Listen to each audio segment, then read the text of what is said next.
Abraçar vedells per combatre l'estrès i augmentar l'autoconfiança. La vaca aporta benestar. Se n'heu fet ressò d'aquesta notícia ja, o què? No, però és que jo... Bueno, els que abracen arbres i els que abracen vedells, L'hem comentat, però també t'he de dir que abraçar un vedell, a mi, tot el que em passa és de tot menys tranquil·litat. Ja, depèn, i clar, depèn del caràcter del vedell, també. Clar, jo estaria una mica tensa allà. Ja depèn de quin humà. Per molt petit que sigui això, et fot una cosa i tranquil·la no quedes. No sé, hi ha gent per tot. Aquesta teràpia més habitual a Suïssa, als Països Baixos, busca millorar el benestar emocional a través de la connexió amb animals. Diuen els impulsors catalans d'aquest projecte que abraçar, fer moixaines, donar el biberó o pentinar aquests animals redueix l'angoixa, enforteix la comunicació o millora la psicomotricitat, entre altres beneficis. A veure, sense ànim de criticar-ne la solvència o l'efectivitat d'aquesta teràpia emocional, no, Déu me'n guardaria crec que el servei s'hi hauria d'acabar de donar una volta de rosca.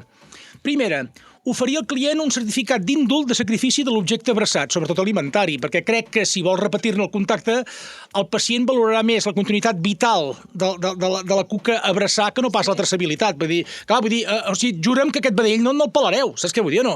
Perquè, clar, hi agafes un lligam, no? Llavors ara jo haig un dia, no sé, que l'abraço l'endemà ja és Muhammad, no val això. Jo saps què crec? Que si tens un sou digne i tens habitatge, no et farà falta anar abraçant vedells. No ho sé, jo no ho sé, no es pot dir mai d'aquest any no em veuré, perquè llavors les coses canvien, però mira, un altre, i amb això acabo, si no es pot evitar el punt 1, o sigui, no podem evitar pelar l'animal, almenys per gent amb problemes severs de colesterol o àcid úric, un cop ja pelat l'animal, doncs estaria bé que els pacients aquests, que no poden menjar vedella, doncs poguessin abraçar-se a un tall rodó de cuixa o posar la galta sobre un entrecot, no, almenys per consol, no?